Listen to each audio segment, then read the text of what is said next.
Assalamualaikum warahmatullahi wabarakatuh. Perkenalkan, nama saya Rizka Yulestari, NIM 21222188, Prodi Ilmu Komputer, Universitas 19 November Kolaka, Kampus B, Buton Tengah.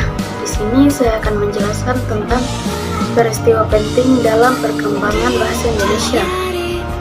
Kita langsung saja ke materinya. Yang pertama, pada tahun 1936, Sulan Takdir Ali Syah Bana menyusun tata bahasa baru bahasa Indonesia. Yang kedua, tahun 1942 sampai 1945, masa pendudukan Jepang. Jepang melarang pemakaian bahasa Belanda yang dianggapnya sebagai bahasa musuh penguasa. Jepang terpaksa menggerakkan bahasa Indonesia sebagai bahasa resmi untuk kepentingan penyelenggaraan administrasi pemerintah dan sebagai bahasa pengantar di lembaga pendidikan. Sebab bahasa Jepang belum banyak dimengerti oleh bangsa Indonesia. Hal yang demikian menyebabkan bahasa Indonesia mempunyai peran yang semakin penting. Ketiga, pada tanggal 18 Agustus 1945, bahasa Indonesia dinyatakan secara resmi sebagai bahasa negara sesuai bunyi Undang-Undang Dasar 1945 Bab 15 Pasal 36. Bahasa negara adalah bahasa Indonesia. Yang keempat, pada tanggal 19 Maret 1947, melalui Menteri Pendidikan pada Pengajar dan Kebudayaan, Mr. Sowandi meresmikan penggunaan ejaan Republik sebagai pengganti dari ejaan Van Obichsen yang sebelumnya berlaku. 5. Pada tahun 1948 terbentuk sebuah lembaga yang menangani pembinaan bahasa dengan nama Balai Bahasa. Lembaga ini pada tahun 1968 diubah namanya menjadi Lembaga Bahasa Nasional, dan pada tahun 1972 diubah menjadi Pusat Pembinaan dan Pengembangan Bahasa yang selanjutnya lebih dikenal dengan sebutan Pusat Bahasa. Yang keenam, pada tanggal 28 Oktober sampai dengan 1 November 1945 dilaksanakan Kongres Bahasa Indonesia II di media. Kongres Bahasa Indonesia II ini adalah perwujudan mengenal tekad bangsa Indonesia untuk tetap terus menyempurnakan bahasa Indonesia yang diangkat menjadi bahasa kebangsaan serta ditetapkan menjadi bahasa negara Indonesia. Ketujuh, tanggal 16 Agustus 1972, Presiden Republik Indonesia pada masa itu, yaitu Presiden Soeharto, meresmikan penggunaan EYD atau Ejaan Bahasa Indonesia yang disempurnakan melalui pidato kenegaraan di depan sidang DPR yang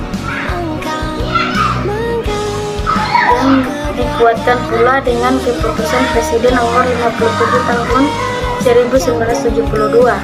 Kedelapan, tanggal 31 Agustus 1972, Menteri Pendidikan dan Kebudayaan pada masa itu menetapkan mengenai pedoman umum ejaan bahasa Indonesia yang disempurnakan serta pedoman umum pembentukan istilah resmi diberlakukan di Indonesia atau wawasan Nusantara. Kesembilan, tanggal 28 Oktober sampai dengan 2 November 1978 dilaksanakan Kongres Bahasa Indonesia III di Jakarta. Kongres tersebut untuk memperingati Hari Sumpah Pemuda ke-50. Selain itu, telah memperlihatkan kemajuan, perkembangan, dan pertumbuhan bahasa Indonesia.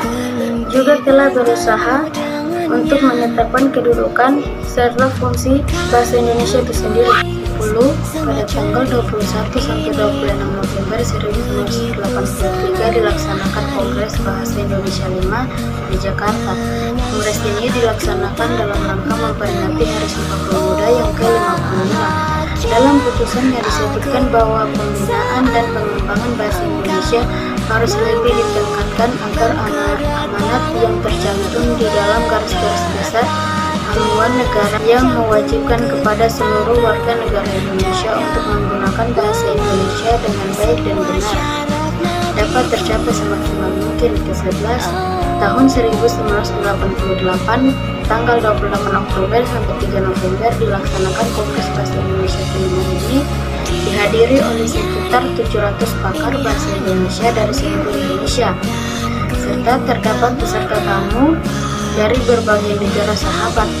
Kongres tersebut dicipta bahasa Indonesia di Nusantara, yaitu Kamus Besar Bahasa Indonesia serta Tata Bahasa Baku Bahasa Indonesia. Ke-12, tanggal 28 Oktober sampai 22 November 1993 dilaksanakan Kongres Bahasa Indonesia 5 di Jakarta. Pesertanya yaitu 770 pakar bahasa dari Indonesia dan terdapat 53 peserta tamu dari mancanegara meliputi Amerika Serikat, Rusia, Australia, Brunei Darussalam, Jerman, Hong Kong, India, Jepang, Kota Selatan, dan Singapura. Kongres ini menunjukkan supaya pusat pembinaan dan pengembangan bahasa untuk lebih ditingkatkan statusnya menjadi lembaga bahasa Indonesia dan mengusulkan agar disusun undang-undang bahasa Indonesia. Sekian dari saya. Apabila ada salah kata, maafkan. Wassalamualaikum